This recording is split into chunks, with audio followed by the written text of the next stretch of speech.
They were gathered in the upper room, all praying in His name. Baptized with the Holy Ghost and power for service came. Now what He did for them that day, He'll do for you the same. I'm so glad that I can say I'm one of them. I'm one of them. One of them. I'm so glad that I can say I'm one of them. Hallelujah. One of them. I'm one of them. I'm so glad that I can say I'm one of them. Though these people may not claim to be or boast of worldly fame, they have all received their Pentecost, baptized in Jesus' name, and they're telling now both far and wide His power is yet the same. I'm so glad that I can say I'm one of them. I'm one of them. I'm one of them. I'm so glad that I can say I'm one of them. Hallelujah, one of them. I'm one of them. I'm so glad that I can say I'm one of them. Now, come, my brothers, seek this blessing that will cleanse your heart from sin, that will start the joy bells ringing and will keep your soul on flame. Oh, it's burning now within my heart. Oh, glory to His name.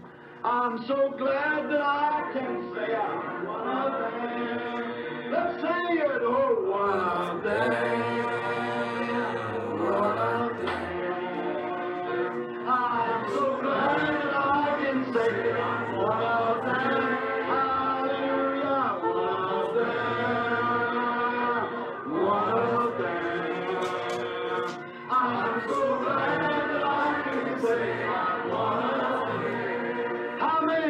Raise your hands.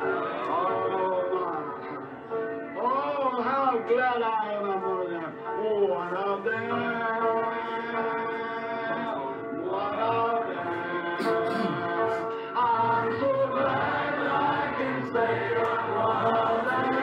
Hallelujah, one of them. One of them. I'm so glad that I can say they were gathered in that upper room, all praying in His name. They were baptized with the Holy Ghost, and power for service came. Now what He did for them that day, He'll do for you the same. I'm so glad that I can say I'm one of them. Oh, one of them. One of them. I'm so glad that I can say I'm one of them. Hallelujah, one of them. One of them. I'm so glad that I can say I'm one of them.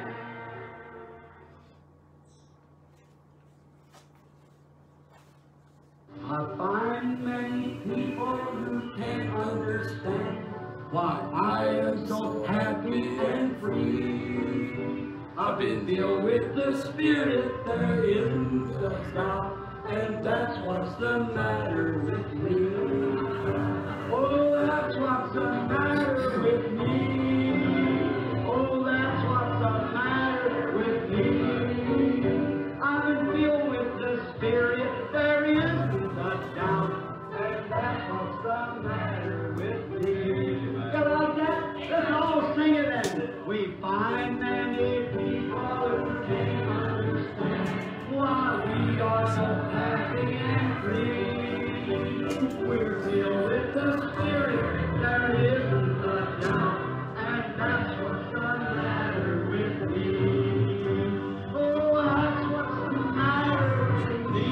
Oh, that's what's the matter with me. I've been filled with the Spirit, there isn't a doubt.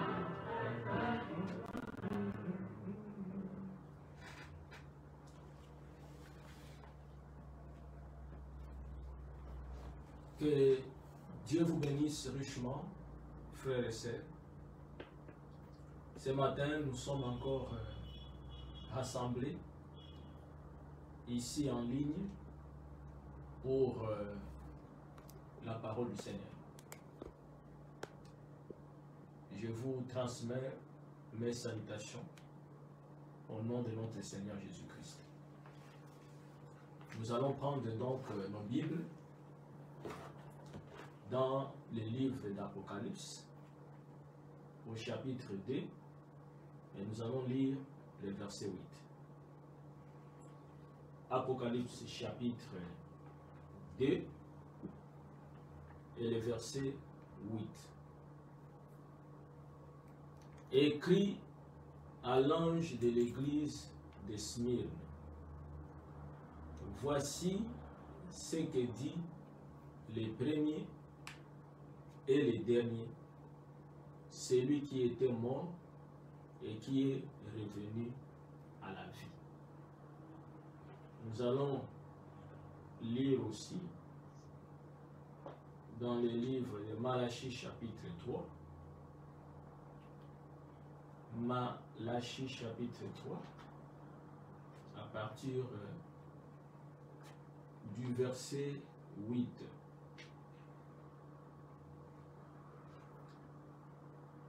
Un homme trompe-t-il Dieu, car vous me trompez, et vous dites, en quoi t'avons-nous trompé? Dans les dîmes et les offrandes. Vous êtes frappés par la malédiction, et vous me trompez, la nation tout entière, apportez à la maison du trésor toutes les dîmes, afin qu'il y ait de la nourriture dans ma maison. Mettez-moi de la sorte à l'épreuve, dit l'Éternel des armées, et vous verrez si je n'ouvre pas pour vous les écluses des cieux, si je ne répands pas pour vous la bénédiction en abondance. Pour vous, je menacerai celui qui dévore, et il ne vous détruira pas les fruits de la terre, et la vigne ne sera pas stérile dans vos campagnes, dit l'Éternel des armées. Nous allons prier. Dieu bien-aimé, Père Céleste, nous te remercions pour la vie que tu nous as accordée, Seigneur, ce matin. Alors que nous savons qu'il y a des milliers de personnes qui sont mortes et qui sont en train de mourir. Beaucoup meurent même, Seigneur, physiquement et même spirituellement. Nous vivons dans un temps difficile où le monde entier, Seigneur, est frappé par une calamité. Mais nous voulons, Éternel des armées, te servir malgré les conditions difficiles. Parce que Paul a dit à Timothée de prêcher la parole, que ce soit au temps favorable ou non. Je voudrais, Seigneur, que ceux qui suivront cette parole ce matin soient bénis de ta part. Que tu guérisses les gens qui sont malades, que tu donnes des solutions à ceux qui ont des problèmes, Seigneur. Et au-dessus de tout ce que nous pouvons te demander, donne-nous le baptême du Saint-Esprit, car sans le Saint-Esprit, nous ne ferons pas part à l'enlèvement. Nous te remercions pour Jésus-Christ que tu as envoyé au Calvaire et qui a donné sa vie pour nous. Nous te remercions pour la venue aussi de Frère Branham qui nous a apporté le message du temps de la fin. Bénis ces quelques paroles que nous allons partager, Seigneur, ensemble avec tes enfants. Mets les pensées humaines à côté. Que l'amour règne au milieu de nous, Seigneur, au nom de Jésus-Christ. Amen. Ce matin, je voudrais parler sur un message que j'ai intitulé « Pourquoi Frère Branham a-t-il choisi Irénée et non Polycarpe ?» c'est une question. Pourquoi Frère Branham a-t-il choisi Irénée et non Polycarpe?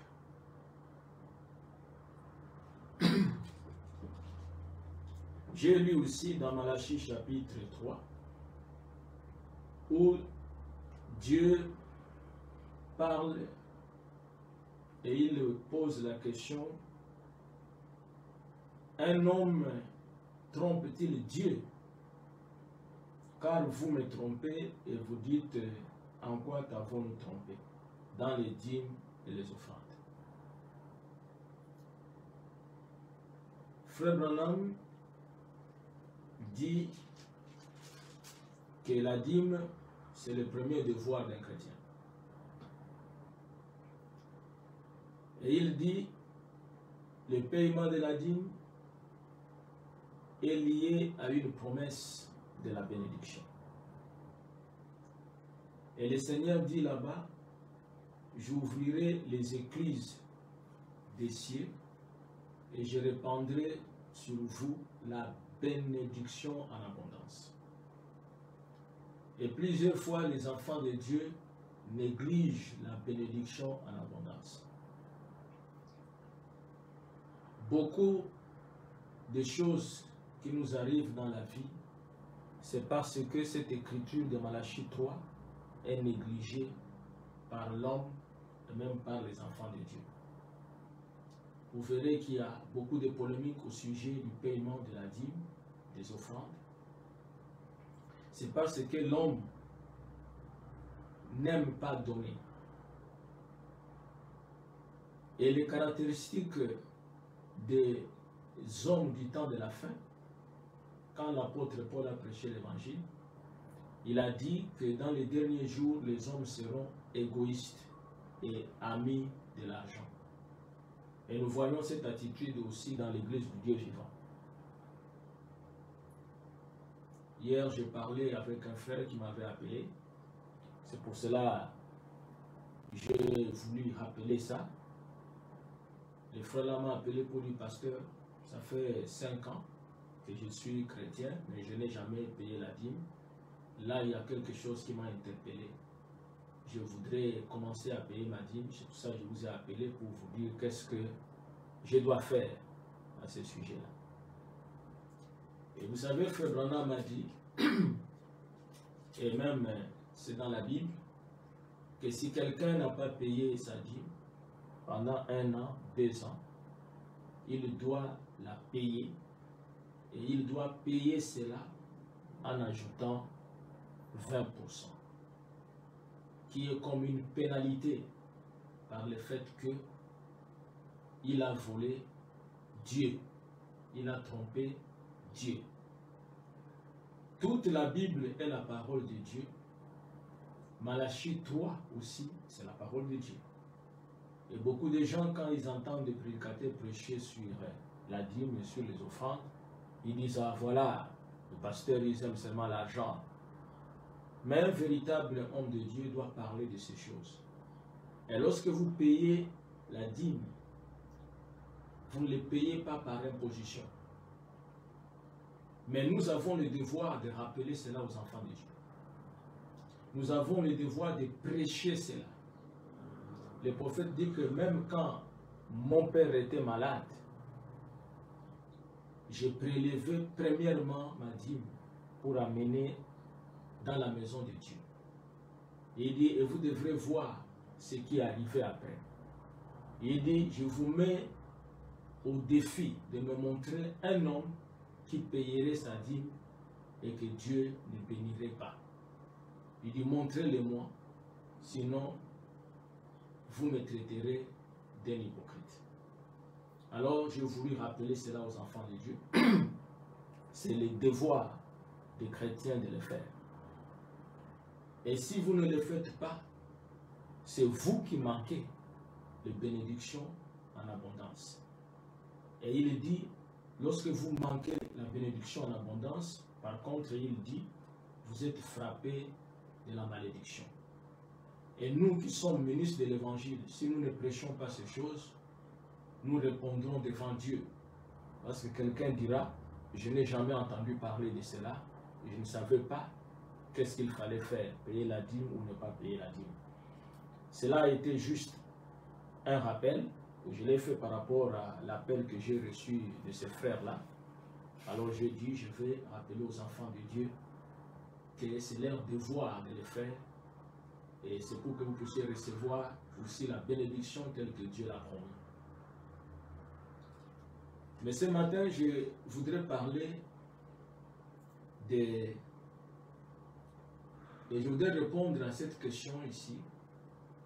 Pourquoi Frère Branham a-t-il choisi Irénée comme messager de l'âge de Smyrne et il n'a pas choisi Polycarpe? Dans le livre d'Apocalypse, nous savons que l'Apocalypse c'est un livre de symboles. C'est un livre du temps de la fin qui a été écrit en symbole parce que Dieu savait qu'au temps de la fin, il enverra un prophète et qui pourra interpréter l'Apocalypse.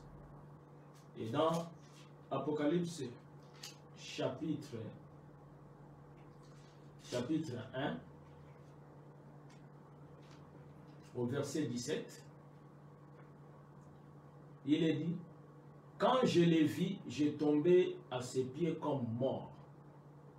Il posa sur moi sa main droite en disant: ne crains point, je suis le premier et le dernier, et le vivant.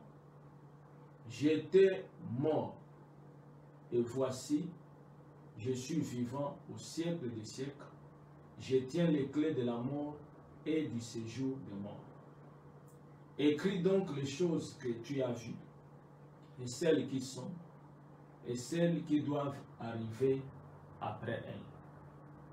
Les mystères de cette étoile que tu as vues dans ma main droite, et de 7 chandeliers d'or.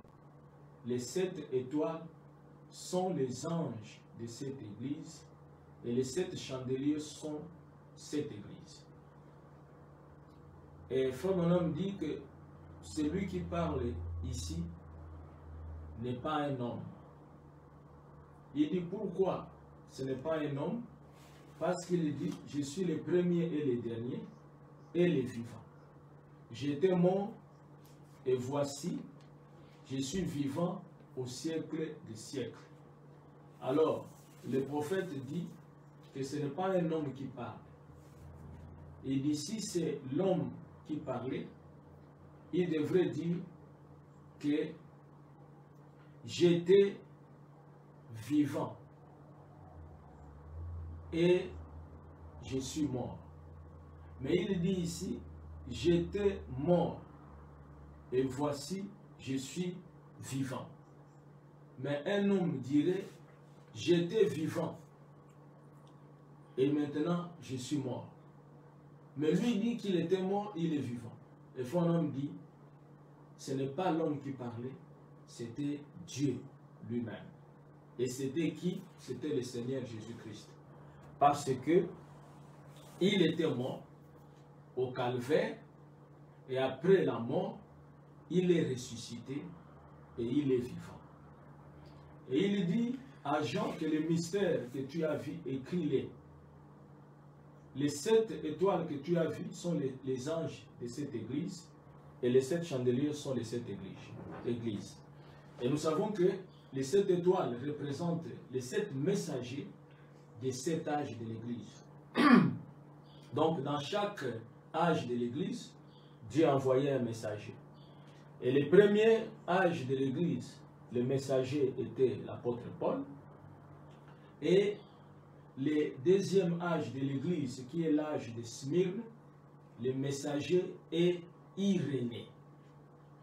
C'est pour cela j'ai posé la question: pourquoi Frère Branham a choisi Irénée au lieu de Polycarpe? Donc nous allons voir cela tout de suite. Qui était Polycarpe? Dans le message, le deuxième sceau, paragraphe 14, Frère Branham dit: Je n'en suis pas tout à fait sûr. Il disait, frère Bill, je n'en suis pas tout à fait sûr. Mais je crois que Polycarpe a été un élève de Saint Jean. Polycarpe était le disciple de Saint Jean. C'est exactement le concile pré-nicéen. Vous ici qui lisez, qui étudiez l'écriture et qui étudiez, je veux dire, qui étudiez l'histoire de la Bible, vous trouverez ça dans le concile pré-nicéen. Et je pense que c'est dans le premier volume ou dans le deuxième volume que vous trouverez ça. Et donc, il l'avait vu il y a des années, et il avait dit que quand le dernier qui est élu, c'est élu. Frère Branham montre que Irénée était le disciple de Polycarpe. Polycarpe lui-même, il était disciple de Jean. Mais pourquoi frère Branham n'a-t-il pas choisi Polycarpe comme messager? Premièrement, je voudrais vous montrer que le choix des messagers des âges de l'Église se faisait selon une règle dont frère Branham va nous parler ici. Quelle était la règle pour choisir les messagers des âges de l'Église? Frère Branham dit dans l'exposé des âges de l'Église, il explique comment il choisissait le messager.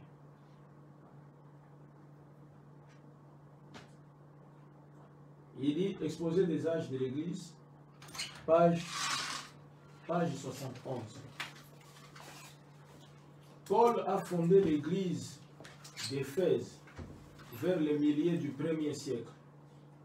Ceci nous permet de fixer la date du début de l'âge de l'Église d'Éphèse vers l'an 53 après Jésus-Christ. Sa façon d'apporter la parole est le modèle que tous les messagers ultérieurs allaient aspirer à suivre. Et c'est d'ailleurs aussi le modèle de tout véritable serviteur de Dieu. Même si ce dernier n'atteindra pas les mêmes sommets que Paul dans les domaines prophétiques, le ministère de Paul avait 3 qualités que voici. Premièrement, Paul était absolument fidèle à la parole. Il n'en a jamais dévié, peu importe les prix. Galates 1, 8 à 9. Mais quand nous-mêmes, quand un ange du ciel annoncerait un autre évangile que celui que nous vous avons prêché, qu'il soit anathème. Nous l'avons dit précédemment, et je le répète à cette heure. Si quelqu'un vous annonce un autre évangile que celui que vous avez reçu, qu'il soit anathème.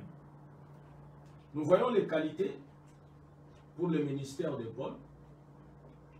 Paul, il était absolument fidèle à la parole. Deuxièmement, son ministère était dans la puissance de l'esprit, de sorte qu'il démontrait la parole parlée et écrite. Dans 1 Corinthiens 2, 1, 5, il dit, pour moi, frère, lorsque je suis allé chez vous, ce n'est pas avec une supériorité de langage ou de sagesse que je suis allé vous annoncer les témoignages de Dieu. Car je n'ai pas eu la pensée de savoir parmi vous autre chose que Jésus-Christ et Jésus-Christ crucifié. Deuxièmement, son ministère était dans la puissance de la démonstration de la parole. Troisièmement, il portait de toute évidence le fruit de son ministère reçu de Dieu. 2 Corinthiens 12, 11. J'ai été un insensé, vous m'y avez contraint. C'est par vous que je devrais être recommandé, car je n'ai été inférieur en rien aux apôtres par excellence, quoique je ne sois rien. Alors, Frère Branham va nous expliquer ici comment le Saint-Esprit l'a conduit à choisir les messagers des âges de l'Église, exposé des âges de l'Église, page 105,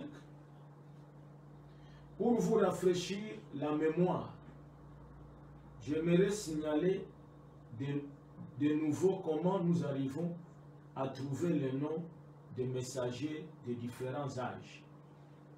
Dieu, dans sa volonté souveraine, a vu à ce que l'histoire de l'Église du Nouveau Testament ne se perde pas, tout comme il avait vu à ce que l'histoire d'Israël ne se perde pas, en la plaçant dans la Bible et en la confirmant aujourd'hui par la découverte, l'interprétation par des archéologues, des multitudes de rouleaux, des récipients en terre et d'autres objets.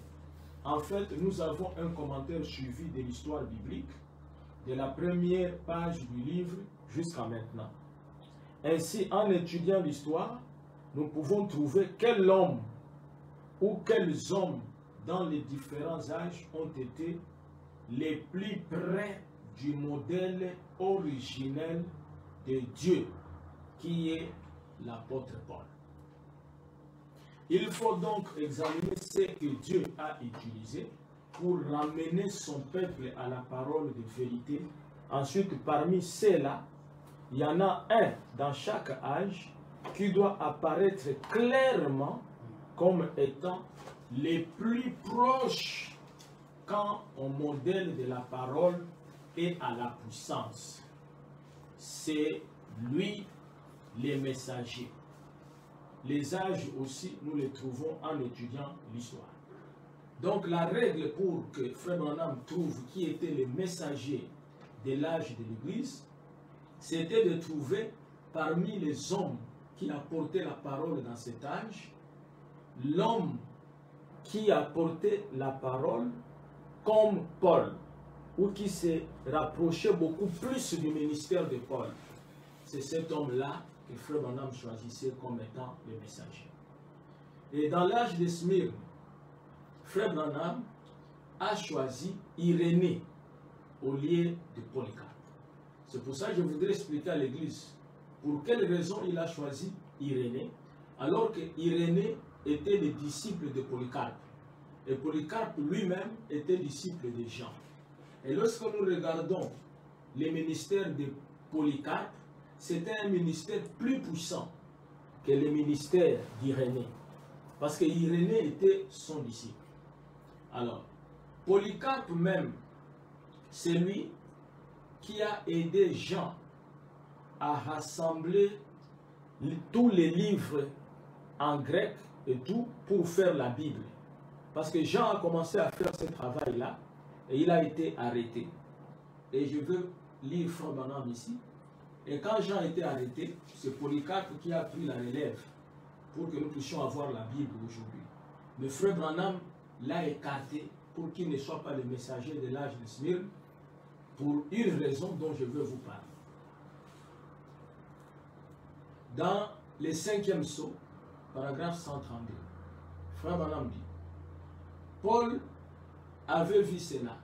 Il a dit, je sais qu'il s'introduira parmi vous, après mon départ, des loups, des frères qui enseigneront des choses pernicieuses, qui vous détourneront.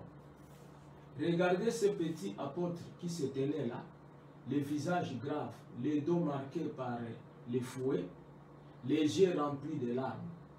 Mais ils pouvaient voir plus loin. ces télescopes qu'ils promènent là-bas, et avec lesquels ils peuvent voir 5 millions d'années-lumière dans l'espace. Lui, il pouvait voir jusque dans l'éternité. Il était là et il l'a prédit. Et il a annoncé que c'est ce qui se passerait. Et il a dit, il est aussi allé jusque dans cet autre âge à venir. Maintenant, remarquez, il était là. Et puis après lui, c'est Saint Jean qui a vécu le plus longtemps. Donc l'apôtre Jean qui était sur l'île de Patmos, qui a vécu le plus longtemps. Et quand Saint Jean, avec l'onction du Saint-Esprit sur lui, essayait de rassembler tous les écrits sacrés pour en faire la Bible, il s'est fait attraper par l'Empire romain. Et ils l'ont exilé dans l'île de Patmos. Il était là, dans l'île de Patmos, à cause de la parole de Dieu. C'est Polycarpe qui l'a aidé à la traduire. L'autre jour, j'ai lu la lettre que Marie elle-même a écrite à Polycarpe. Donc Marie, la mère de Jésus, Frère Branham dit, avait écrit à Polycarpe. Pourquoi? Parce que Jean vivait avec Marie, selon Frère Branham. Après la mort de Jésus, Jean avait pris Marie et Jean a voyagé avec Marie jusqu'à Éphèse. Et c'est là où Marie est décédée. C'est pour cela que Frère Branham dit que c'est une fausse doctrine quand les catholiques enseignent que Marie est montée au ciel physiquement. Les Écritures ne nous montrent pas ça. Si Marie était montée au ciel physiquement, elle devrait être comptée parmi ceux qui étaient enlevés. Parce qu'il y a Enoch qui était enlevé, qui est monté sans passer par la mort. Et il y a Élie aussi qui est monté sans passer par la mort. Jésus, après la mort et la résurrection, il est aussi monté dans l'enlèvement. Mais Marie n'est pas comptée parmi ces gens-là. Donc il n'y a aucun récit biblique qui montre que Marie est montée au ciel sans passer par la mort. Par contre, Marie est décédée à Éphèse, selon même l'historien Joseph. Et nous voyons qu'à la croix, lorsque Marie plairait les autres femmes, la Bible nous dit que Jésus regarda aux disciples qu'il aimait, il les dit, fils, voici ta mère. Il parlait à Jean, il montrait à Jean et tout ça, Marie. Et Jean aussi, après le départ de Jésus, a pris Marie et l'a amenée, et Marie a vécu avec Jean. Et ici, Frère Branham dit, Marie, lorsque Jean finalement a été arrêté, qu'il est allé à l'île de Patmos, Marie a écrit à Polycarpe, parce que Polycarpe était le disciple de Jean. Et qu'est-ce que Marie a écrit? Frère Branham dit que l'autre jour, j'ai lu la lettre que Marie elle-même a écrite à Polycarpe. Et elle l'encourageait, elle le louait de ce qu'il était un homme courageux. Un homme qui avait pu enseigner et accepter l'enseignement de Jésus-Christ, celui à qui elle avait donné naissance et qui venait de Dieu. Les petits mots que Marie, de sa propre main, avait écrits à Polycarpe. Et Polycarpe, malgré qu'il a vu que Jean était arrêté, persécuté, si ce n'était pas un homme courageux, il devrait avoir peur et abandonner. C'est pour cela que Marie écrit à Polycarpe pour l'encourager, pour dire que tu es un homme courageux. Malgré que Jean est arrêté, mais tu continues à faire le travail de Jean. Comment un grand homme comme Polycarpe, comme ça, Frère Branham, ne va pas le choisir comme messager de l'âge du Seigneur? Alors, nous voulons voir cela, c'est très important, mes frères. Dans le message, toujours le 5e psaume, Frère Branham dit, paragraphe 136, comme il se rendait dans l'arène, il marchait la tête baissée. Non, là je suis allé un peu plus haut. Voilà, il parle. Polycarpe a été donné en pâture au lion. Vous savez? Non, il a été brûlé. Il était trop tard pour qu'il lâche un lion dans l'arène, alors ils ont démoli une salle de bain et une vieille maison de bain là. Et ils l'ont mis dans l'arène et l'ont brûlé. Comme il se rendait dans l'arène, il marchait la tête baissée. Et le centenier romain lui a dit, tu es un vieillard de bonne réputation. Pourquoi ne pas désavouer cette chose-là? Il gardait les yeux fixés au ciel. Et une voix s'est fait entendre de quelque part. Il ne comprenait pas d'où elle sortait. Elle a dit, Polycarpe, ne crains pas, je suis avec toi. Oui, pourquoi? Il était fidèle à cette parole. Quand ils ont commencé à empiler les planches sur lui pour les brûler, une musique céleste est descendue. Et les anges en chœur, quelque part, chantaient des hymnes. Il n'a même pas sourcillé devant les moqueurs. Voilà des hommes courageux. Voilà des hommes qui ne se laissent pas ébranler. Les martyrs tout au long des âges. Ils ont enduré des souffrances atroces. Mais qu'est-ce qu'ils étaient? Ils étaient sous l'inspiration de Dieu.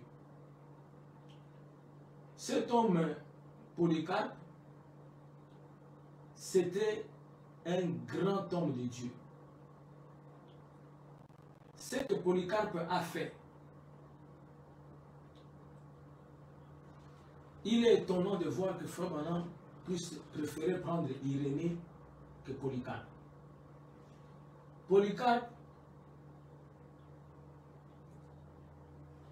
pourquoi Frère Branham ne l'a-t-il pas choisi?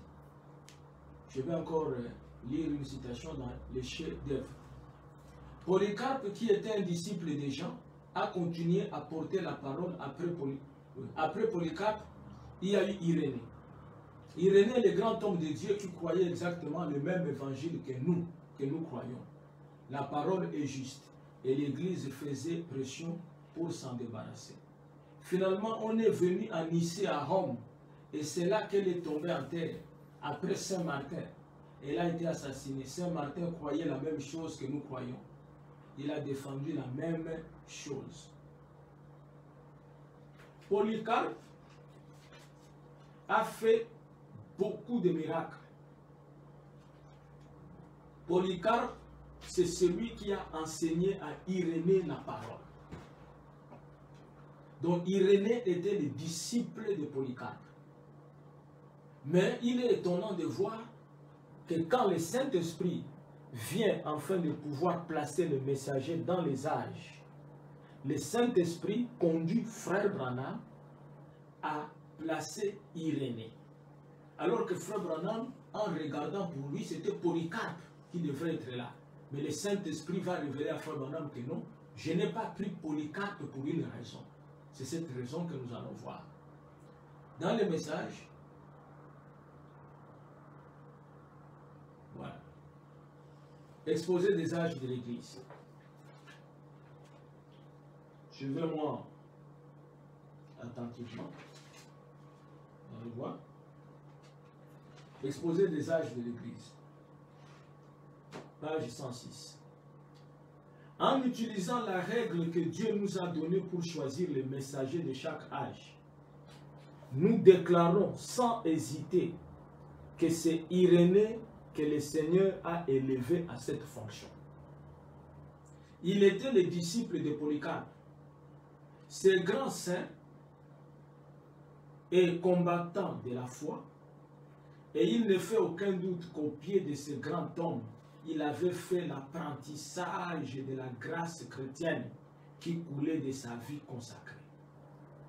En effet, Polycarpe a été l'un des saints véritablement illustres de tous les âges, pour ce qui est d'avoir une vie irréprochable.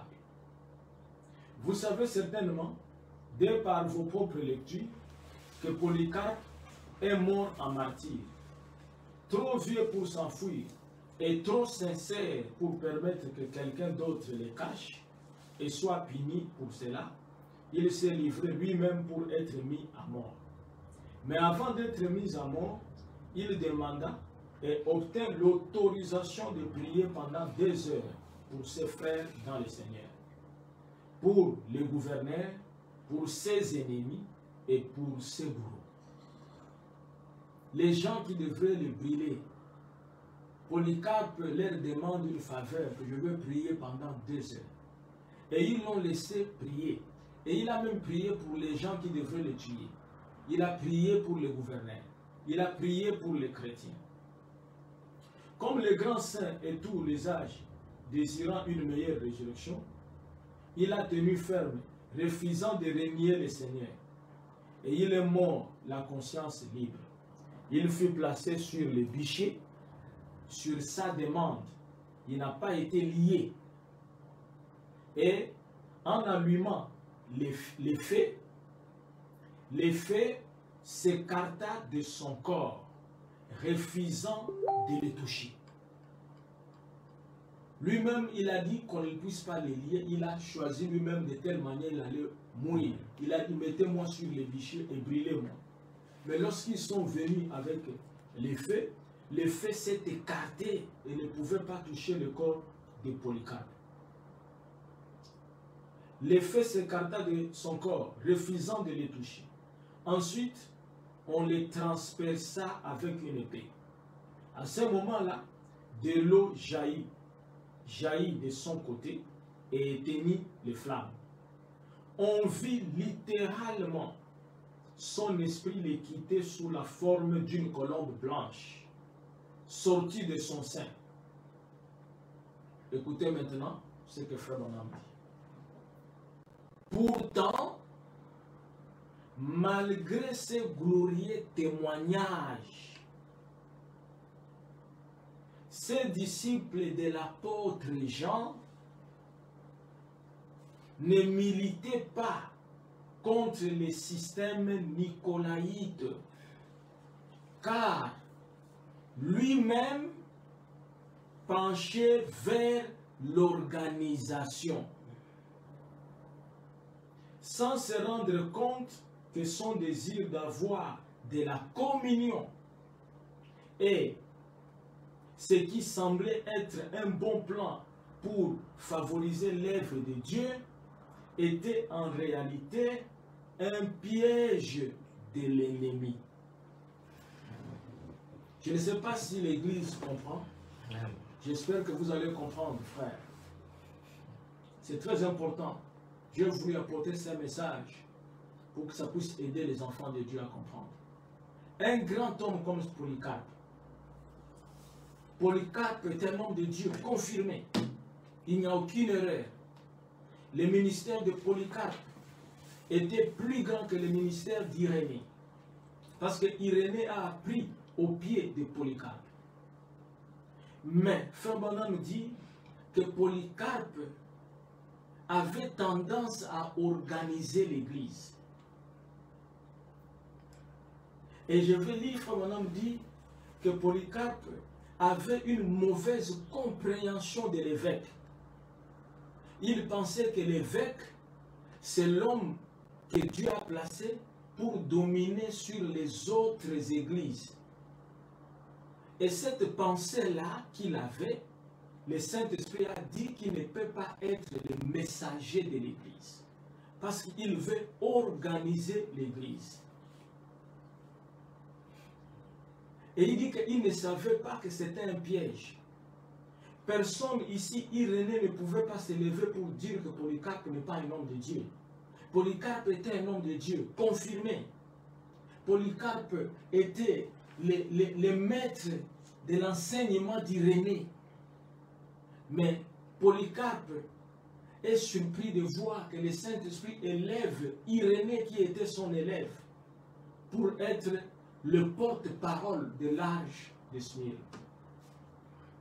Et le Saint-Esprit va dire que Polycarpe, si toi tu n'as pas été choisi comme l'étoile de cet âge-là, parce que tu avais tendance à organiser l'Église. Il ne luttait pas contre le système des Nicolaïtes. Et nous devons étudier ce système-là pour savoir c'est quoi. Du fait qu'il n'a pas lutté contre ce système de Nicolaïte, il a été disqualifié. Mais frère Branham parle de Irénée. Il n'en était pas ainsi d'Irénée. Ces derniers militaient contre l'organisation sous toutes ses formes. Également, sa vie, au cours de laquelle il a servi le Seigneur, était empreinte de beaucoup de manifestations du Saint-Esprit. Et il enseignait la parole avec une dose exceptionnelle de clarté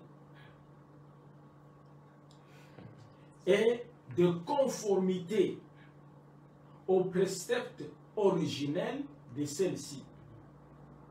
Ces églises en France étaient connues pour posséder les dons de l'Esprit.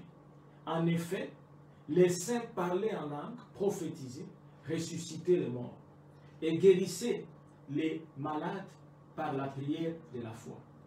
Ils voyaient les dangers de toute forme de confréries organisées. Parmi les anciens, les pasteurs, etc. Il a fermement défendu une église locale, unifiée, remplie de l'esprit et manifestant les dons. Donc, Irénée a défendu l'église locale, l'indépendance de l'église locale. L'église locale, c'est comme Bethlehem Tabernacle, c'est comme Shekinah Tabernacle, c'est comme Zorobabel Tabernacle, c'est comme tout ce que vous connaissez, les tabernacles, les assemblées. L'église locale, c'est comme Branham Tabernacle. Ce sont les églises locales. Et Irénée a défendu cette souveraineté des églises. Par contre, Polycarpe, lui, il voulait organiser l'église. Et vous allez voir où Frère Branham dit, il avait la mauvaise compréhension du terme évêque.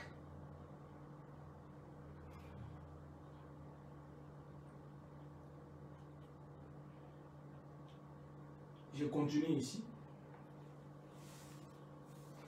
Il est en train de parler d'Irénée.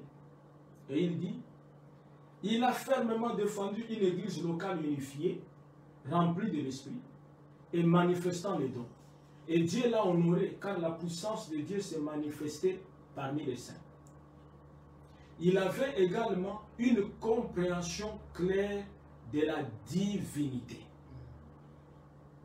Irénée avait une compréhension claire de la divinité. D'ailleurs, comme il était le disciple de Polycarpe, qui était lui-même le disciple de Saint Jean, nous savons qu'il a reçu un enseignement, on ne peut plus, un peu plus parfait sur ce sujet. Et il dit, Frère Branham dit, de Ein Nissen Fathers, volume 1, page 412, nous rapporte la déclaration suivante qu'il aurait faite au sujet de la divinité. Ce que Irénée avait fait au sujet de la divinité. Toutes les autres expressions sont également des titres d'un seul et même être. Le Seigneur de puissance, l'Éternel, le Père de tous, le Dieu Tout-Puissant, les Très-Hauts, les Créateurs, les Constructeurs, et d'autres ne sont pas les noms et les titres d'une succession d'êtres différents, mais d'un seul et même être. Il dit clairement que ces expressions ne sont que des titres comme la rose de Saron, l'étoile brillante du matin, les plus beaux entre 10 000. Il n'y a qu'un seul Dieu, son nom est le Seigneur Jésus-Christ. Donc Irénée avait la vraie compréhension de la divinité de Jésus-Christ. comme Irénée luttait contre les œuvres de Nicolaïtes, nous allons étudier c'est quoi ces œuvres. Pour que nous aussi, en tant que ministre de l'Évangile, pour que tu sois aussi une petite étoile qui brille dans ton assemblée, même dans le milieu du message, tu dois militer contre l'organisation. Tu dois militer contre la dénomination. Sous toutes ses formes. C'est ce que Irénée faisait. Exposé des âges de l'Église, page 87. J'espère que ce message pourra aider les enfants de Dieu à comprendre leur position. Voilà, Frère Branham dit dans l'exposé des âges de l'Église. J'ai entendu d'autres personnes qui m'ont dit non, il y a des frères qui ne croient pas à l'exposé des âges de l'Église. Ils disent ce n'est pas Frère Branham qui a prêché ça, ça ne se trouve pas sur les bandes, c'est un livre et tout. Mais Frère Branham, c'est lui qui a demandé à Lee Vaille d'écrire l'exposé des âges de l'Église.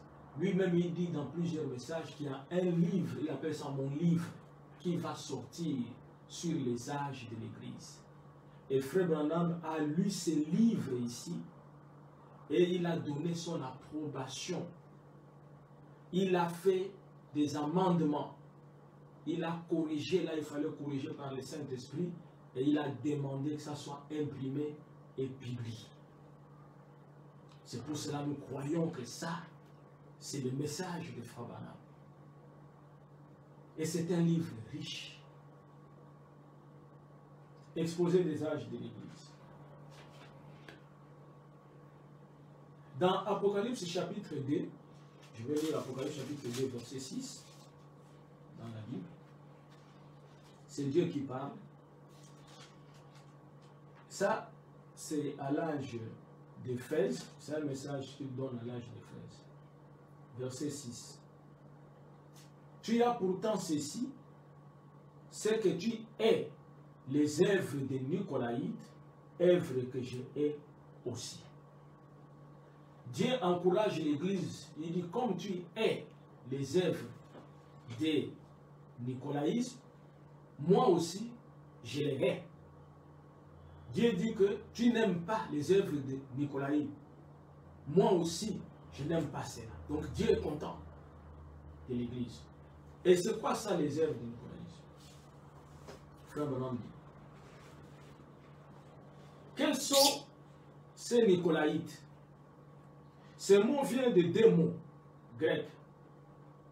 Nikao, qui veut dire conquérir, et Laos, qui veut dire les laïcs. En clair, il y avait quelqu'un dans l'église primitive qui faisait quelque chose pour conquérir les laïcs. Si quelqu'un conquérait les laïcs, ce ne pouvait être que le fait d'une autorité. Dans l'église primitive, donc, il y a quelqu'un qui est sorti, un homme, et qui avait une autorité sur les laïcs. Que se passait-il dans cette église et que Dieu haïssait? Ce qui s'est passé à l'époque et ce qui se passe encore aujourd'hui, c'est exactement ce que le mot Nicolaïte veut dire. C'est que les gens étaient dominés d'une manière absolument contraire à la parole de Dieu. Donc, un homme qui s'est levé étant une autorité pour dire aux gens qu'on doit l'écouter lui. Et que même si ce qu'il dit n'est pas dans la parole, comme lui il est l'autorité, il faut qu'on puisse l'écouter. Et Irénée militait contre cette manière de diriger l'Église. j'ai dit ici que voici ce que vous devez faire. Tous les frères et tout ça doivent venir les dimanches avec des chaussures blanches et des robes blanches. Et les femmes, vous devez avoir aussi des robes blanches et des chapeaux blancs. On va les voir pour dire, pasteur, ce que vous dites là et tout ça, c'est où dans la parole? Il dit, frère, vous devez le faire parce que Dieu m'a oint. Vous savez que moi, je suis un homme de Dieu. C'est ça, le nicolaïsme. C'est-à-dire faire croire aux laïcs, même si la chose n'est pas conforme à la parole, vous devez croire ça. Et Irénée était contre cela. Irénée disait, nous devons croire uniquement ce qui est dans la parole. Vraiment, c'est un enseignement très riche. Écoutez, si vous suivez ces choses ici, vous ne pouvez pas tomber dans le fanatisme ou dans une doctrine ou un enseignement qui est contraire à la parole. Amen. La parole est au-dessus de tout le monde, au-dessus de l'évêque, au-dessus de tout le monde, au-dessus du pasteur, au-dessus du docteur, au-dessus de tout le monde. Même frère Branham, la parole est au-dessus de frère Branham. Amen. Parce qu'il est dit, au commencement était la parole. La parole était avec Dieu et la parole était Dieu. La parole était même au-dessus de Paul. C'est pour ça que Paul a dit qu'il se peut que je revienne encore et que je puisse vous dire quelque chose qui est contraire à ce que je vous ai déjà dit. Parce que l'évangile que je vous ai enseigné n'est pas venu de moi. C'est par le Saint-Esprit que je vous ai enseigné ces choses. Amen. Mais je peux me retrouver quelque part et puis l'inspiration m'a quitté ou quoi. Je reviens pour vous dire que non, frère, il faut que la femme prêche. Ou ne m'écoutez même pas. Même si c'est moi qui revenais que je sois anathème. Même si c'est Pierre qui revenait pour dire quelque chose de contraire que ce que nous avons déjà dit, qu'il soit anathème. Et c'est ce principe-là qui doit continuer jusqu'au jour de l'enlèvement.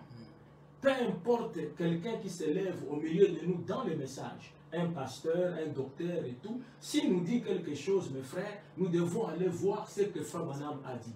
Si cela est contraire à ce que Frère Branham a dit, peu importe le ministère de ces frères-là, vous mettez ça seulement de côté. N'allez pas dire non, les frères là, parce qu'il a dit quelque chose, vous ne croyez pas comme lui et tout ça, il est du diable, il va aller en enfer. Non, non, non, non, non, ce n'est pas ça. Parce que Polycarpe et tout ça, c'était lui qui avait enseigné à Irénée. Mais Irénée a milité contre l'esprit de Polycarpe de chercher à organiser l'église. Mais Irénée reconnaissait Polycarpe comme étant son maître. Et il reconnaissait comme étant un homme de Dieu. Ouais. Mais seulement, il disait, la vision de Polycarpe là et tout ça n'est pas conforme à la parole. Et je ne veux pas m'adhérer à cela. Suivez très bien ici. L'âge de l'église d'Éphèse, 89.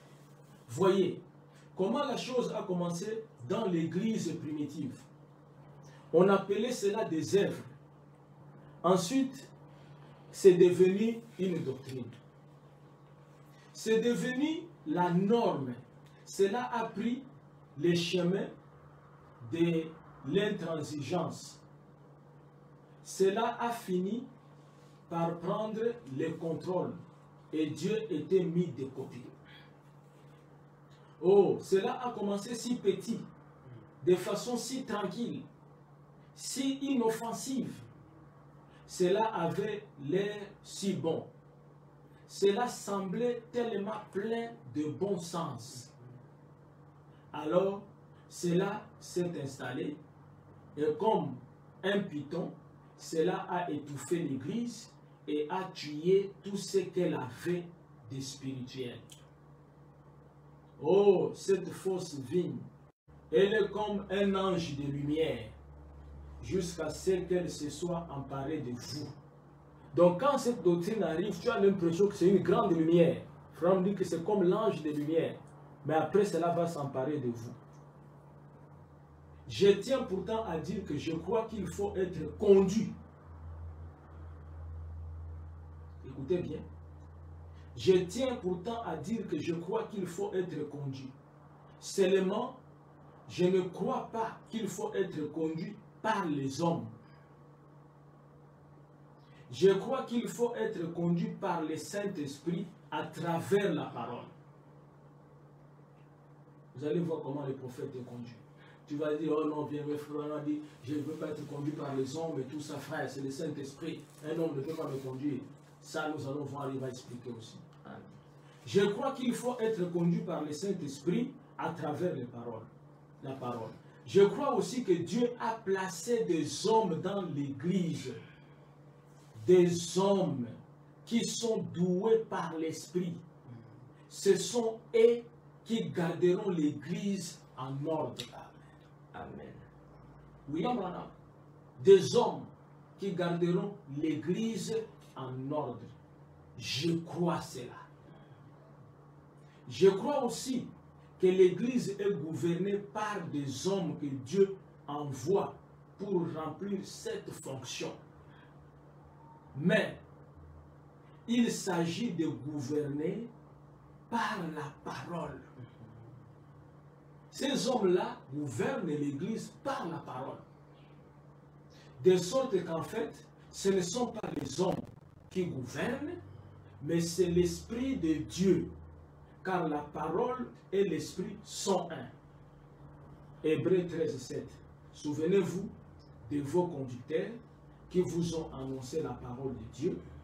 Considérez quelle a été la fin de leur vie et imitez leur foi. Mais voyez, ce qui arrivait à cette époque, cette fausse vigne acquérait une emprise et enseignait qu'il fallait que l'Église soit dirigée par l'homme. C'est ça le nicolaïsme. Les gens enseignaient que l'Église doit être dirigée par l'homme. Elle enseignait que l'Église devait être gouvernée. Elle enseignait qu'il fallait soumettre les gens à une autorité. Mais au lieu de le faire à la manière de Dieu, ils ont tout simplement pris autorité et ils ont pris tous les pouvoirs spirituels entre leurs mains. Et ils ont abouti à avoir des saints prêtres qui se tiennent entre Dieu et les gens. Et ils sont retournés tout droit à l'ancien système aaronique. Ils sont devenus antichrists car ils ont rejeté sa médiation pour imposer la leur. Dieu haïssait cela. Les Éphésiens haïssaient cela. Et tout vrai croyant les haïra aussi. Il faudrait être complètement aveugle pour ne pas voir la même chose à l'œuvre à travers tous les âges. Et maintenant même, alors que c'est pire que jamais, c'était l'organisation. Voilà ce que c'était. C'est ce qui a divisé les gens. Le peuple de Dieu doit être un. Donc vous voyez ce que c'est le nicolaïsme. Alors, le nicolaïsme, c'est quoi? C'est un système qui donne le pouvoir aux hommes. Et ce pouvoir-là ne tient pas compte de la parole. Même si toi tu vois que la parole a dit quelque chose ici, on va te dire, ah frère, il faut faire attention. Hein. Tu sais très bien que c'est tel frère qui a dit ça. Et tout ça. Tu sais que les frères là, il était avec Frère Branham. Hein. Tu sais que les frères là et tout ça, ils ont chassé avec Frère Branham. Hein. Tu sais que Frère Branham a dit que les frères là, il est comme ça. Hein. Frère Branham a dit et tout ça. Frère, bien-aimé frère, peu importe le frère, qu'il ait chassé avec Frère Branham, mangé avec Frère Branham, qu'il puisse même s'il était avec Frère Branham sur la montagne, ou qu'est-ce qui s'est passé. S'il nous dit quelque chose que Frère Branham n'a pas dit, nous n'avons pas le droit de le croire. C'est là où l'Église doit arriver. Jésus a dit à des gens qui sont venus lui poser la question s'il était permis à un homme de répudier sa femme. Jésus leur a dit, au commencement, il n'en était pas ainsi. Et Frère Branham dit que cette semence qui est entrée là des Nicolaites et tout ça, au commencement de la Pentecôte, il n'en était pas ainsi. Quand le message a commencé à la Pentecôte, il n'était pas ainsi. Donc, vous connaissez ce que Frère Branham dit au sujet des Éphésiens. Et nous devons être des croyants comme des Éphésiens. Nous devons examiner toutes choses avant de pouvoir croire. Nous ne devons pas seulement croire parce que c'est le pasteur Sauter qui a dit ça. Ah, il ne faut pas discuter, hein, c'est le pasteur Sauter. Hein. Tu sais, c'est des gens qui ont de l'expérience. Non, non. Si c'est le pasteur Sauter qui a dit ça et tout ça, on prend ça, on amène. Frère Branham n'a pas dit ça. Vous mettez ça de côté, frère. Vous n'avez pas péché. Vous n'avez pas péché. Dans le message, l'âge de l'église d'Éphèse, page 79.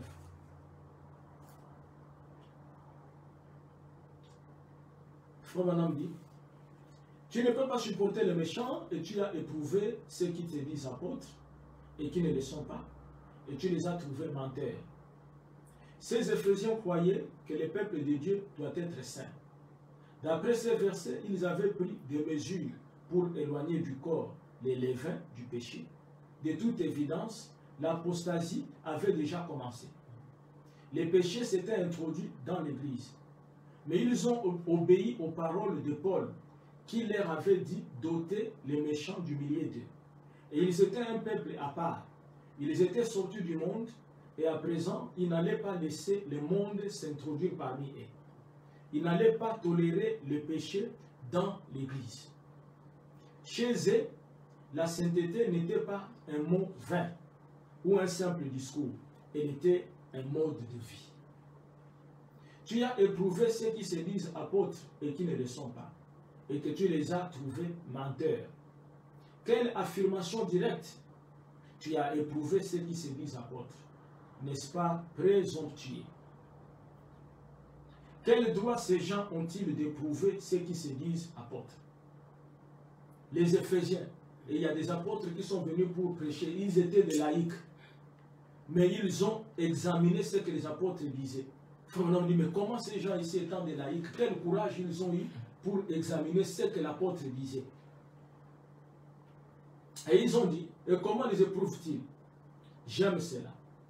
Ceci, dans Galates 1:8.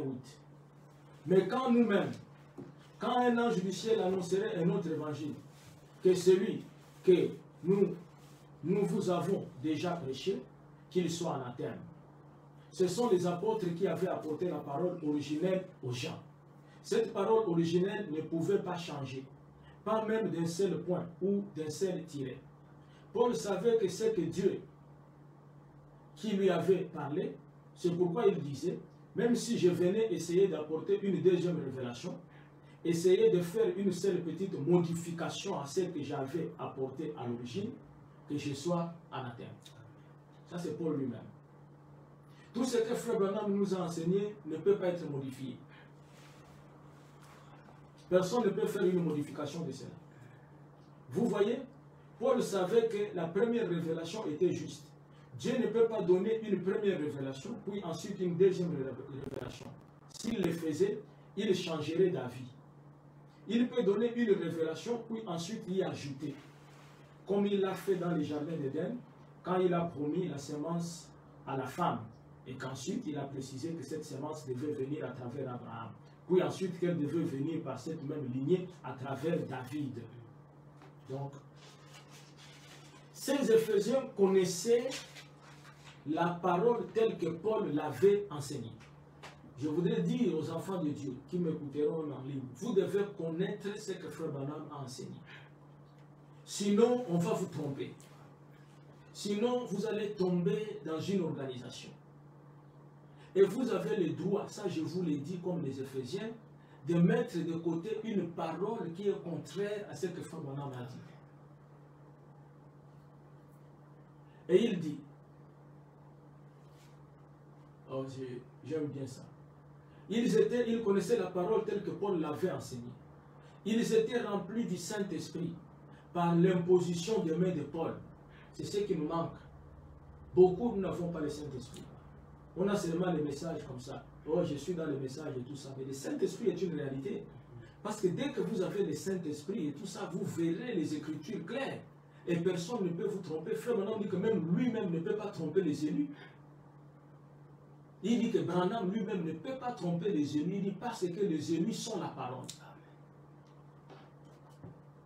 C'est pour ça que vous devez être enseigné. C'est pour cela que les églises devraient avoir des enseignants de la parole. Frère Branham a dit, vous qui étudiez la parole, pourquoi devons-nous aller étudier la parole si elle ne doit pas être enseignée? Nous devons étudier la parole et l'enseigner. Frère Branham dit que la manne cachée, il n'y a que les sacrificateurs, les souverains sacrificateurs qui devraient aller manger cela. Il dit parce que la manne cachée représentait la révélation cachée dans la parole, mais que Dieu donne uniquement aux ministres de l'évangile parce qu'ils doivent enseigner les autres. C'est Frère Branham qui a dit ça, la manne cachée. Et nous devons rester avec la parole. Remarquez la vision de Frère Branham. Mes frères, vous savez, depuis que ce message a commencé, il y a toujours un frère qui se lève et tout ça pour que nous tous nous soyons autour de lui. Toujours, si vous voyez tout ça. Un frère était sorti bien avant de tout ça. Il a dit, il est Matthieu 24, 45. Le serviteur fidèle et prudent que le maître a établi pour donner à ses enfants la nourriture au temps convenable. Et ces frères voulaient que nous tous nous puissions être derrière lui et tout ça. Mais nous avons rejeté ça, parce que c'était contraire à la parole. Après cela, il est parti, un autre frère s'est levé. Il a dit encore que non, c'est moi et tout ça, j'ai eu la vraie révélation de cette tonnerre et tout ça et tout. Il voulait que tout le monde soit autour de lui. Mais nous avons rejeté cela. Parce que Frère Branham dit dans l'enlèvement que ce message ne deviendra jamais une dénomination. Et il dit que la dénomination et tout ça, c'est quelque chose qui se crée autour d'un homme influent. J'ai beaucoup de citations sur cela. Et quand ce frère est parti, un autre s'est levé encore. Il est venu dire que non, après Frère Branham, c'est moi. Parce qu'on a dit qu'on donnera l'épée à quelqu'un et tout ça. Nous nous sommes levés, vous avez vu la bataille sur ces choses, on a dit que ce n'est pas ça. Et le frère aussi, il a reculé. Il est resté pour lui, il a commencé à déclarer que je suis serviteur de Jésus-Christ. Et nous sommes contents qu'il ait dit qu'il est serviteur de Jésus-Christ. Quelques temps après et tout ça encore, un autre frère s'était levé encore. Oh, j'ai rencontré Frère Branham à New York dans l'hôtel, sa théophanie est entrée en moi, il a amené beaucoup de choses. Nous nous sommes levés pour dire non. Et dans le message d'enlèvement, Frère Branham dit, le système dénominationnel est mort. Il ne se relèvera jamais et il sera brûlé. Le message ne viendra jamais une dénomination. Écoutez mes frères. Qu'est-ce qu'il dit? J'étais en train de parler de... Voilà. Ils connaissaient la parole telle que Paul l'avait enseignée. Ils étaient remplis du Saint-Esprit par l'imposition des mains de Paul. Ils ont regardé ces faux apôtres droit dans les yeux et leur ont dit, vous ne dites pas ce que Paul a dit. Donc, vous êtes des faux. Vous voyez bien, mes frères?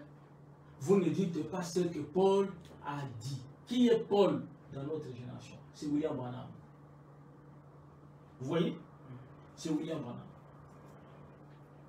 Je vous parlais ici de la vision préalable de l'épouse que Dieu a donnée à Frère Branham. Dans cette vision, Frère Branham a vu les jeunes filles qui défilaient. Et lorsque le groupe de l'épouse est passé en dernier, il dit que j'ai vu l'un d'eux ou 3 d'entre elles qui sortaient des rangs. Et j'ai crié, restez en ligne, restez en ligne. Et la vision me quitta. Il dit, mais quand les autres qui étaient en ligne traversaient, ils avaient les regards vers moi. Il dit, toutes regardaient vers moi. C'est-à-dire, la seule personne que Dieu nous a donnée dans cet âge, à qui nous devons regarder, les yeux fixés vers tout le monde, c'est Élie le prophète. Élie le prophète, c'est Frère Branham. Moi, je suis inspiré à venir prêcher la parole selon le message de Frère Branham. Quand je veux conduire l'église, je dois conduire l'église selon le message de Frère Branham. Je ne peux pas me référer à un frère quelque part et tout ça pour que je puisse conduire l'église. C'est ça qui a disqualifié Polycarpe pour qu'il ne soit pas le messager, pour qu'il ne soit pas le leader. Et quiconque a un esprit d'organiser l'église, Dieu ne peut pas le choisir comme leader de l'église. S'il choisit quelqu'un aujourd'hui qui veut organiser l'église et tout ça, Dieu ressusciterait Polycarpe et tout ça pour lui dire excusez-moi de t'avoir disqualifié comme le messager. Mais Dieu ne le fera pas. Fils de Dieu, nous avons le message, lisez le message et restez dans le message. Frère Branham dit ceci,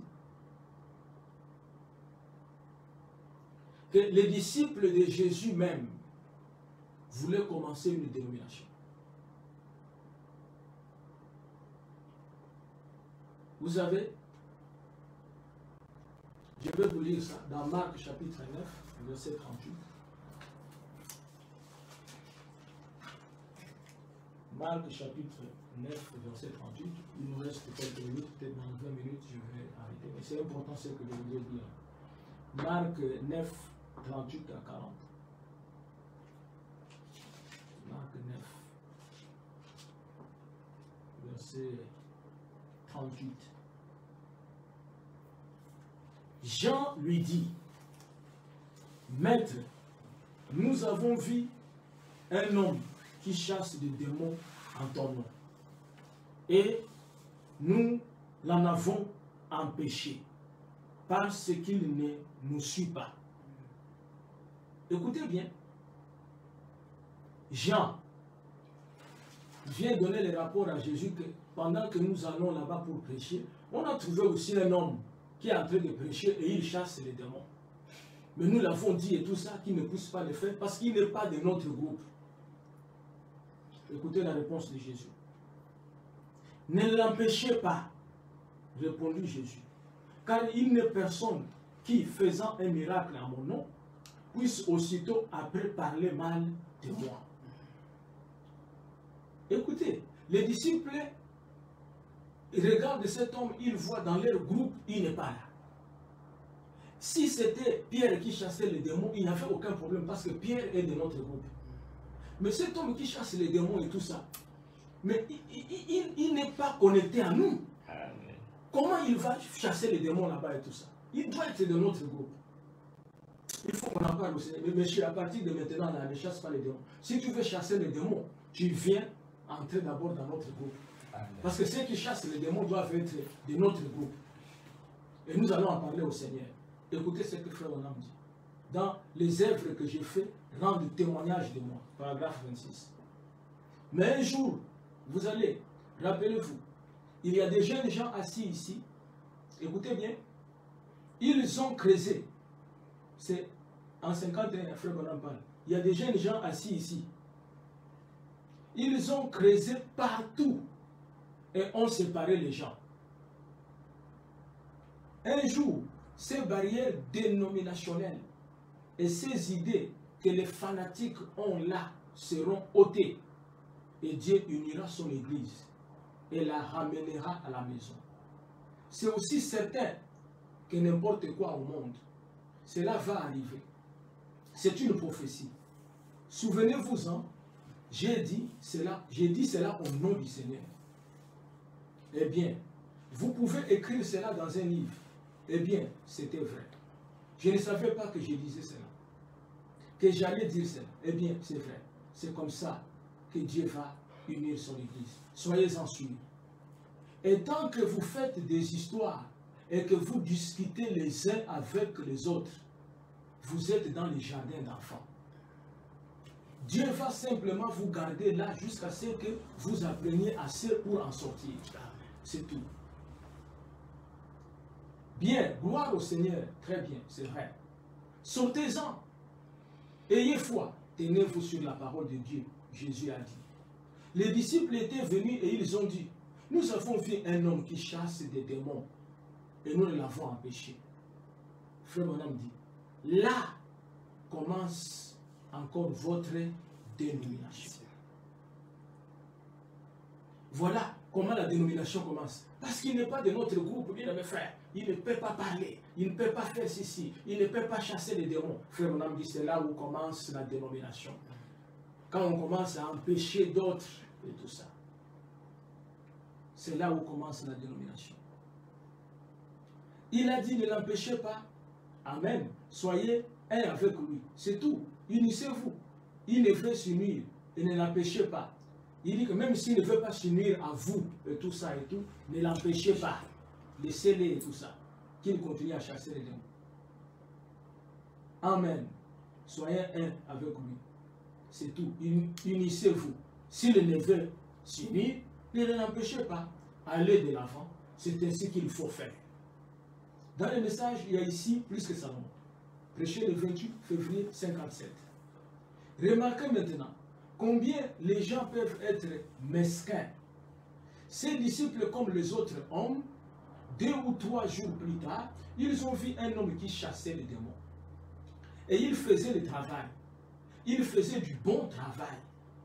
Et les disciples l'ont vu, et tout comme les hommes de nos jours, ils ont dit, viens adhérer à notre dénomination. Viens te joindre à nous. Parce que tu ne peux pas faire ceci à moins d'être avec nous. Mais ils étaient arrivés un peu trop tard. Frère Branham dit que quand les disciples sont allés pour empêcher cet homme-là, c'était trop tard. Parce qu'il avait déjà commencé depuis longtemps à chasser les démons au nom de Jésus-Christ. Écoutez très bien, suivez très bien, vous allez comprendre quelque chose.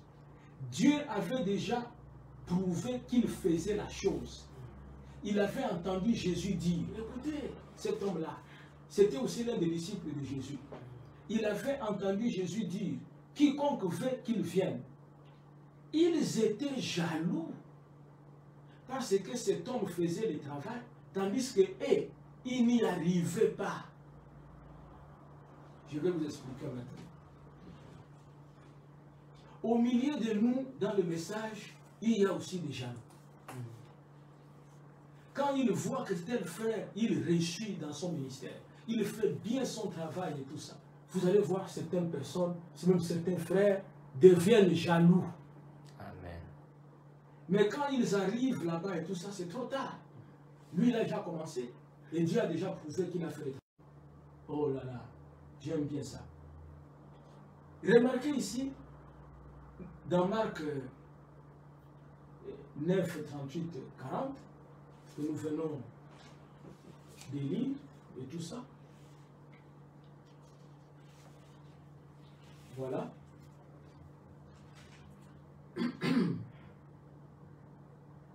Vous allez voir que ici, toujours dans Marc 9, au verset 14, vous allez voir pourquoi Frère Branham dit que les disciples étaient jaloux. Lorsqu'ils furent arrivés près des disciples, ils virent autour d'eux une grande foule et des scribes qui discutaient avec eux.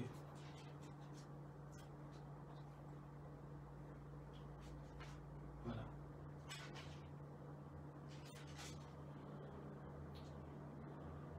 Et un homme, verset 17, et un homme de la foule lui répondit, Maître, j'ai amené auprès de toi mon fils, qui est possédé d'un esprit muet. En quelque lieu qu'il les saisisse il les jette par terre, l'enfant écume, grince des dents et devient tout raide. J'ai prié tes disciples de chasser l'esprit et ils n'ont pas pu. Oui, les disciples, on a amené l'enfant, là, c'est toujours dans Marc 9, et ils n'ont pas chassé les démons. Maintenant, ils vont trouver quelqu'un qui n'était pas de leur groupe, lui, il chasse pour lui les démons, et il réussit dans ce qu'il fait. Il dit, est-ce que toi, tu es de notre groupe et tout ça? Il dit, non, non, non, ne chasse plus les démons. Frère Branham dit, ils étaient jaloux de lui, parce qu'elle n'avait pas les résultats. Toutes ces choses qui se sont passées dans les âges de l'Église se répètent dans notre âge. C'est pour ça que nous devons être vigilants. Nous devons être vigilants. Frère Branham dit, paragraphe, dans les messages, un plus grand témoignage, paragraphe 15. Et moi, je ne crois pas dans le fait d'édifier l'évangile de Jésus-Christ autour d'une personne. C'est Frère Branham qui dit ça. Je ne crois pas par le fait d'édifier l'évangile de Jésus-Christ autour d'une personne. Je ne crois pas dans le fait de l'édifier autour d'une dénomination. Je crois dans le fait d'édifier cela autour de Jésus-Christ. C'était exact. Et tous les individus, tous les hommes sont pareils. Et nous regardons tous à un seul Rédempteur, c'est Jésus-Christ. Je crois cela avec tout mon cœur, avec toute mon âme et tout mon corps. C'est vrai. Et c'est ce que nous désirons. Dans le message de l'année du jubilé, paragraphe 196. Maintenant, vous êtes toujours le bienvenu au Branham Tabernacle. Nous ne sommes pas une dénomination. Nous ne sommes pas contre les dénominations, mais nous ne sommes tout simplement pas membres d'une dénomination. Ainsi, vous êtes toujours les bienvenus. Nous n'avons pas d'adhésion ici. Nous avons simplement la communion fraternelle les uns avec les autres. Maintenant, le sang de Jésus-Christ, le Fils de Dieu, nous purifie de toutes nos impiétés. Frère Branham dit qu'il n'aime pas la dénomination parce que la dénomination sépare les frères.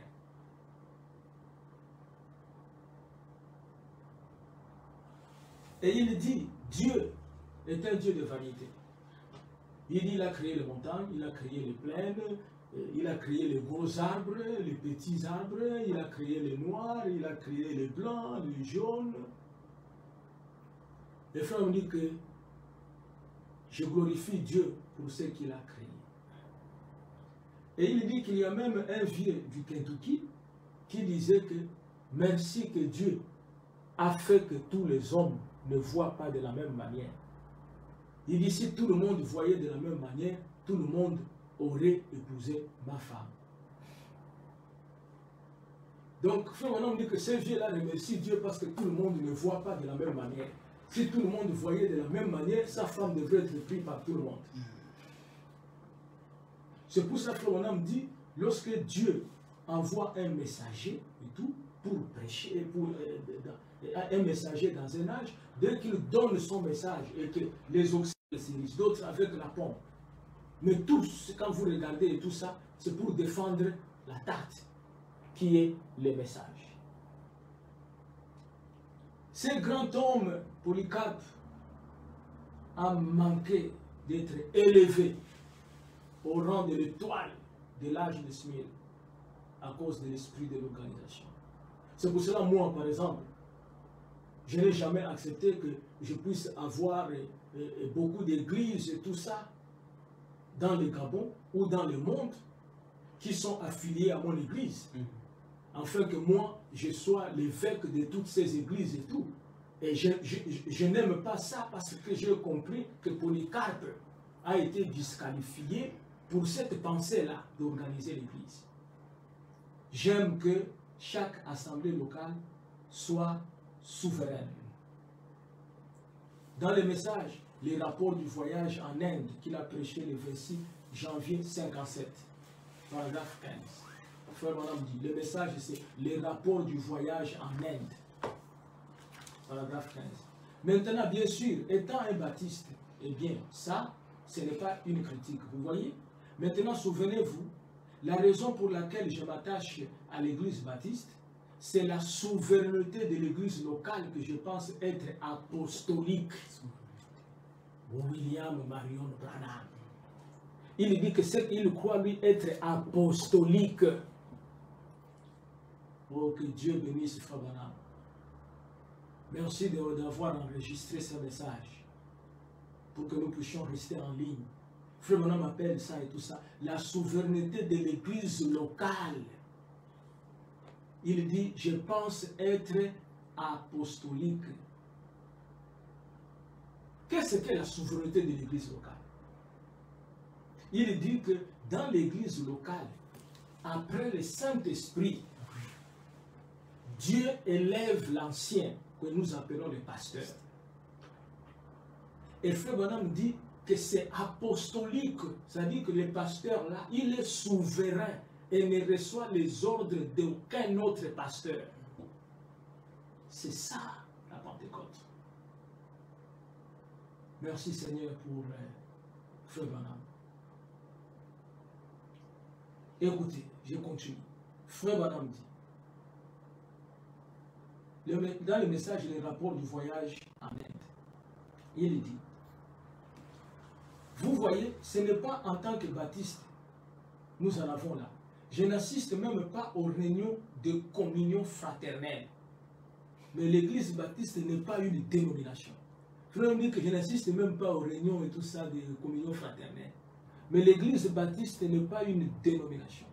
Elle n'est pas censée être une dénomination. Elle l'est maintenant, mais elle n'était pas censée être une dénomination. C'est une fraternité. Et c'est la souveraineté de l'église locale. Et si jamais Dieu allait apporter un message à son homme, son ancien, conformément à la Bible, écoutez très bien, conformément à la Bible, l'office le plus élevé dans une église locale, c'est l'ancien. Et maintenant, en passant par l'ancien, cela doit aller au surveillant général. Écoute maintenant ce qu'il a dit. Si vous mettez une dénomination, comment ça va se passer? En passant vers l'ancien, donc l'ancien est là, et cela doit aller au surveillant général, et ainsi de suite, et de là à l'évêque, et ainsi de suite, il écrit. Nous croyons ceci. Un point, c'est tout. Nous avons rédigé notre liturgie. Frère Branham dit que si vous voulez dépasser l'ancien, vous allez faire une organisation. L'ancien, c'est le pasteur de l'église. Au-dessus de lui se trouve le surveillant général. Au-dessus du surveillant général se trouve, je ne sais pas, l'évêque ou l'archevêque. Et l'archevêque, il fait une liturgie. Donc, il y a déjà un canevas pour les prédications. Ce qui doit se passer. Frère Branham dit non, non, non. Il faut la souveraineté de l'église locale. Il dit, le Saint-Esprit, c'est lui le tuteur. J'ai beaucoup de citations ici.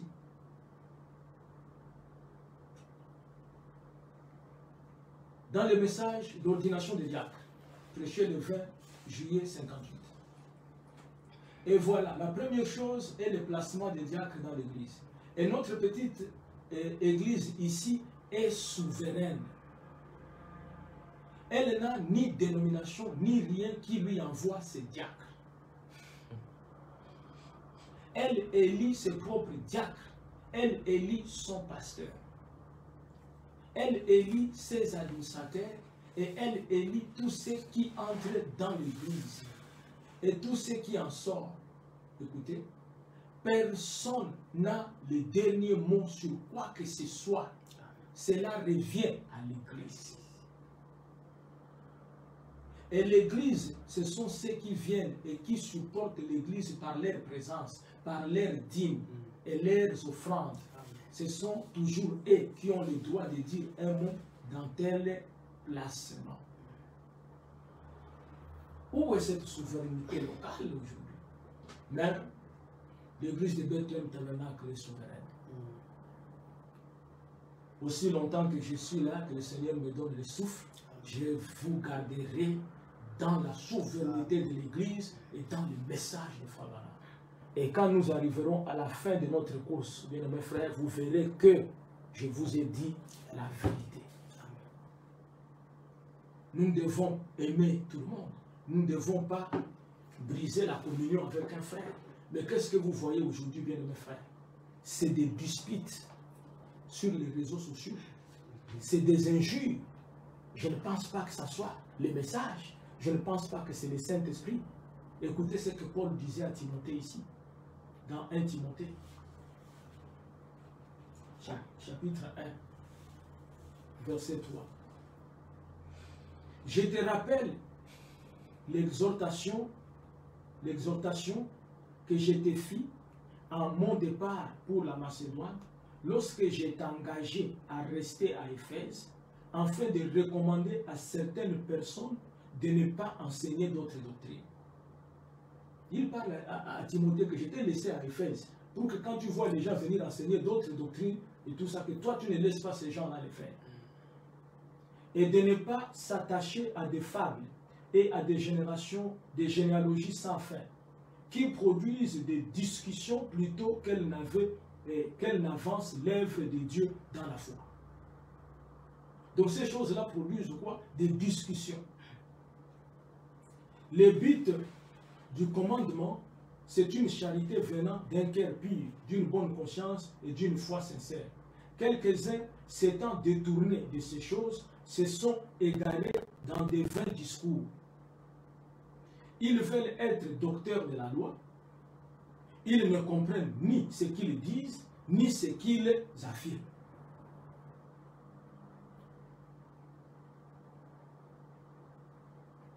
Et il dit, ici, verset 11, conformément à l'évangile de la gloire du Dieu bien-aimé, évangile qui m'a été confié, je rends grâce à celui qui m'a fortifié, à Jésus-Christ notre Seigneur, de ce qu'il m'a jugé fidèle, en m'établissant dans les ministères, moi qui étais auparavant un blasphémateur, un persécuteur, un homme violent, mais j'ai obtenu miséricorde parce que j'agissais par ignorance dans l'incrédulité. Il y a des gens qui agissent par l'ignorance, mes frères. Mais quand on vous lit les citations des frères Branham et toutes ces choses-là, mais Dieu jugera le monde par la parole. Il ne jugera pas le monde et tout ça par autre chose que la parole. C'est pour ça que vous devez avoir un bon pasteur, un bon enseignant de la parole.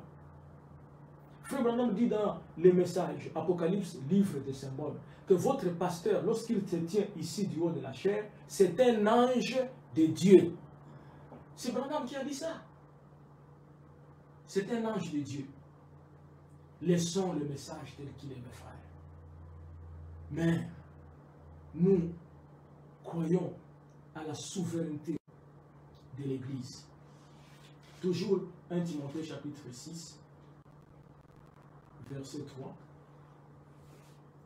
Si quelqu'un enseigne de fausses doctrines et ne s'attache pas aux saintes paroles de notre Seigneur Jésus-Christ et à la doctrine qui est selon la piété, il est enflé d'orgueil, il ne sait rien et il a la maladie des questions oiseuses et des disputes de mots, d'où naissent l'envie, les querelles, les calomnies, les mauvais soupçons.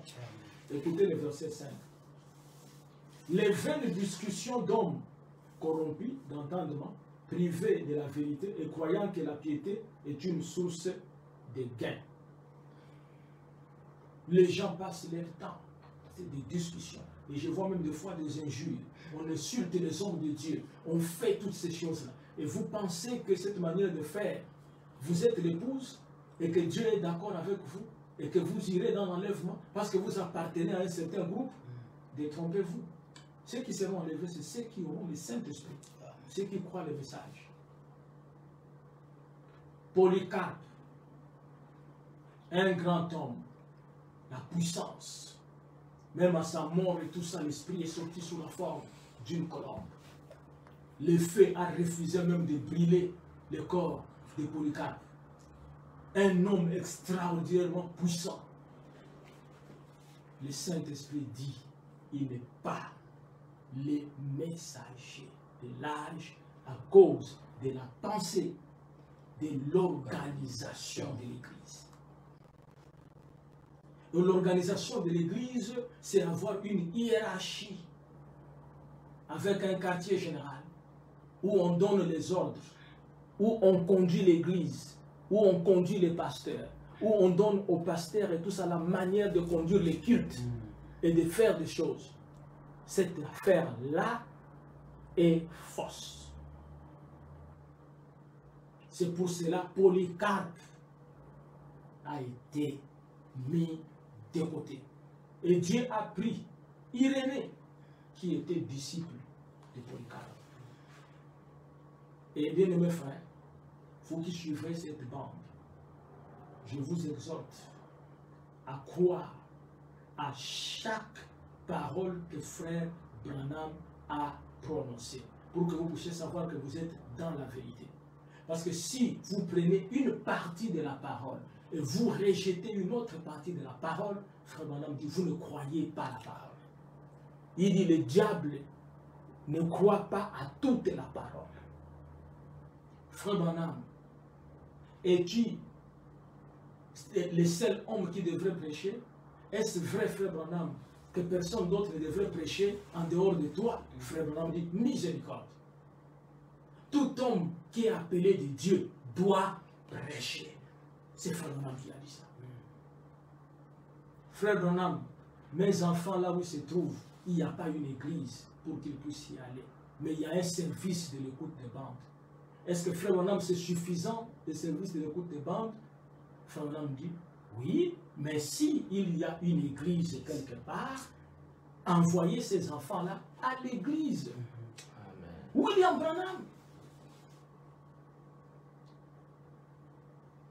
Je remercie Dieu parce que le message ne deviendra jamais une dénomination. Le fanatisme n'amène jamais quelqu'un au ciel. Mais c'est le baptême du Saint-Esprit. Pierre avait les clés du royaume, mais l'apôtre Paul a réprimandé Pierre.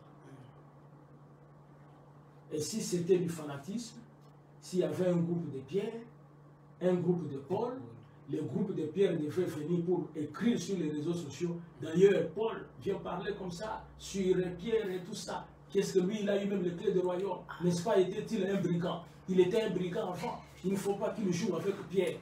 Mais non, Pierre lui-même qui avait les clés du royaume, il reconnaît le ministère de Paul en disant que c'est ce que fait aussi notre frère Paul dans ses lettres qu'il écrit, où il parle de choses difficiles à comprendre et dont les hommes et tout ça tordent les sens. Des hommes insensés tordent les sens. Frères, tous les ministères qui se trouvent dans le corps de Christ, les 5 ministères sont importants pour faire le travail.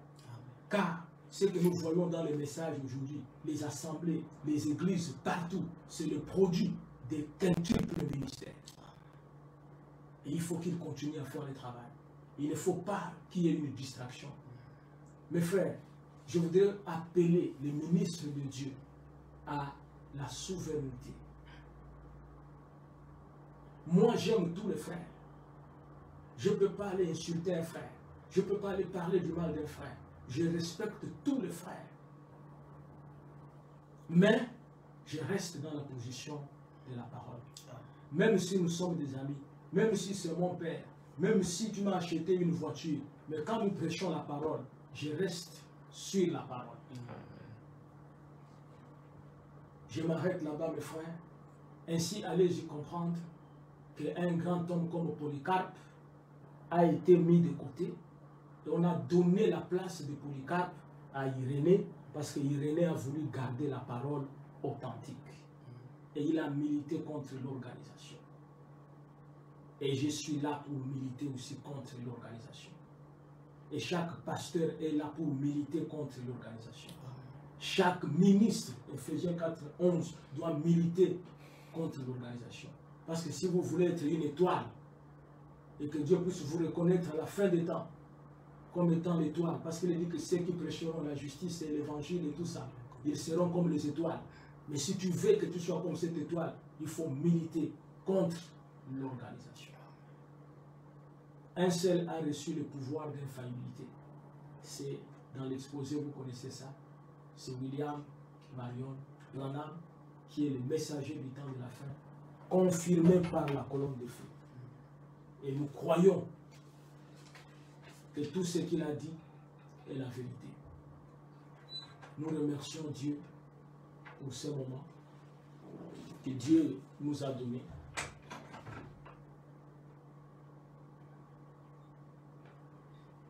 Nous avons une demande de prière ici, le frère qui est malade. Il y a un frère qui voulait aussi poser une question, il posera ça peut-être après. Nous allons prier. Seigneur, Dieu Tout-Puissant, merci. Ça a été un moment glorieux. Nous avons eu les citations de Frère Branham que nous aimons tous.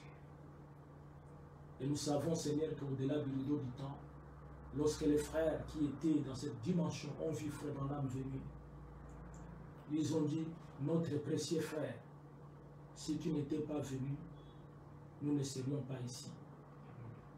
Et Frère Branham a dit, j'ai prêché mot à mot comme Paul. Si ceux de Paul entrent, les miens aussi entreront. Et les frères crièrent, alors qu'ils étaient seigneurs au ciel, que c'est sur cela que nous nous reposons. Dieu Tout-Puissant, nous voulons aussi nous reposer sur ce que Frère Branham a dit.